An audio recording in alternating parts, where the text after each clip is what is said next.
talking to Paul Rodriguez at the Tempe Improv. He's here all weekend long. One show tonight, 2 shows tomorrow, 1 Saturday. And I'm a bargain! That's right. 480-921-9877 for tickets. You can also catch him on DirecTV Thursday nights, the Supreme Court of Comedy. And a new movie coming out in January. Eva Longoria. Yeah, that's all you have Christian to say right Slater. He's sober this time. We promise. And I'm sorry, man, if you see this. There were some times where the director was really cool. He goes up, okay, it's a lady, she's Argentinian, she goes, okay, let's just go home today. All right. And we come into work and go, are we going home today? Let me go work today. Hello, Christian. Christian, baby. Yes, I go home today. But, so you kind of try to judge your night, from before on whether what's going to happen the next day, Yeah, and they make allowances when you have that kind of talent, and he is a very talented guy. You see True Romance and a bunch of other great movies that he's been in. When you have that kind of talent, you make allowances for that talent. Now, if you ain't got no talent, ain't nobody gonna go, we working today, Rodriguez? Hell yeah, we're working. I need the money. Got my old lady breathing down my neck. Where's the check? Yeah. Money is a great motivator. They say that, what do they say, that necessity is the mother of invention? Poverty is the mother of necessity. It's something that'll trump everything. Why even people go, well, I do this because I love the art, I love the feeling of sharing. Dude, everybody gets into this business, especially if you're a male. I don't know if you're a female. You're male, to get lucky with girls, to get laid, right? That's the only motivator at first, get a little attention.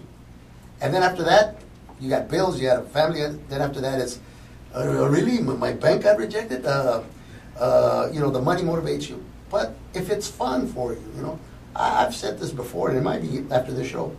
When it ain't fun no more, when it's a drag, when you're just being a nuisance, and when you're not delivering nothing, it's time to hang it up. I ain't got no problems. I'll illegal immigrate to Costa Rica someplace, or I could try Canada. Yeah. I could try Canada. Sure. I got one more border left in me. I could be over there in no time. Hey, I could pass this up. All right. But I can't walk away from it, and I probably will. I'm not going to stay until people ask you to go, by not showing up. You want to leave on your terms? Yeah, an entrance to life or to anything, most of the time it ain't your choice, Right. Mm-hmm. But the exit could be, and the exit should be. It shouldn't have to be. You don't want to have a comics death like, who's this guy? Was Sean? He died on stage under some newspapers. On stage? Yeah. Wow. He was Dick Shawn. Dick Shawn, yeah. Oh wow. Dick Shawn, he was a great stand-up, and he died on stage, and that's not how I want to go. First of all, I don't want to die, but if I should, no carnations. And remember, I love you. What was that? Was that Ricky Martin? I left plenty of proof that I'm not gay. I never even see myself naked. That's how anti-myself. What am I saying? I tell you what, Paul, you have a remarkable presence. I mean, it's always been any kind of role you've ever done, small or big. I mean, I remember you back from DC Cab and Quicksilver. Seriously, I mean and it's always stuck in my head. Just like even when I was a kid. I mean, I was probably like 9 or 10 years old when those movies came out, and I've always remembered you, no matter what. I've been fortunate. You know what? I don't hold myself that highly. I've always, every day I wake up, man. I'm just. Acting was never a passion. There's no danger of me ever getting an Academy Award. But reviewers can be cruel, right? Because it didn't come easy. It was hard. When I did the movie with Clint Eastwood, I got it because I had done a movie called Tortilla Soup that his wife liked. It's a chick flick. And she liked it, and she told Clint about me, right? Clint didn't know me for nothing. I walk in there, a lot of people wanted that role. It was a tasty role for them. I didn't think I was going to get it, but when my agent said, you're going to go have dinner with Clint Eastwood, what red-blooded American dude wouldn't say, yeah, man, I'll pay for right, that. Absolutely. So I went in there, I'm starstruck. I met some big stars, but very few as big as that, So I was kind of like hard for me to read for him. And he sensed that, And he was gracious. When I got the role, man, I did backflips. I was so happy on the set.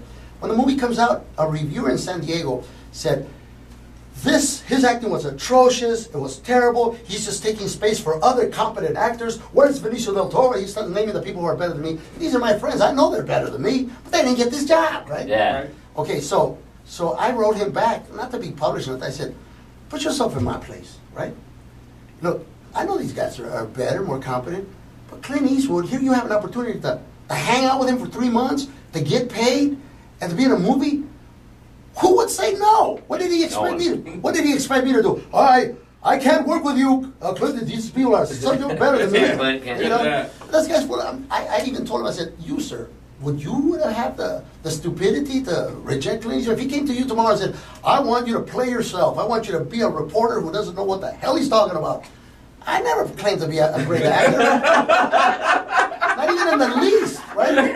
But I've done 41 films. 41 films. I worked with Russell Crowe. I worked with the Who's Who, really. Yeah. I worked with Will Smith. I worked with Sir, you know, the guy from the, what was it? My brain is going. Hannibal, the guy from Anthony Hopkins. I worked with Anthony Hopkins in a great movie, should have been nominated. It was called The World's Fastest Indian. Great picture. If you haven't seen it, man, see it. I don't know why the studio didn't do that. I've done my dogs, you know, but I was also born in East LA. I've done my share. When I'm gone, the great thing about, and I'm not going by the great thing about movies are, as opposed to television is, if you're off TV for 3 weeks, you're like, aren't you? Or people, it fades. But there's permanency in motion pictures, because you rent it, whatever. Every time you put it on, you're alive again. I show my kid DC Cab. I go, see, I look just like you. I was young once. I had all that, you know. And he goes, Dad, you were. Hey, that is you, Dad. I said, that's right. It's about as close as a human being can come to catching a little bit of immortality. You gotta be a big star, just as long as it doesn't really matter how big it is, as long as you're as good as you can be in the project you get. And then you let it go. You're not obsessed with it or nothing like that. I never take myself serious. I like my life. And would I like to be George Lopez? Yeah.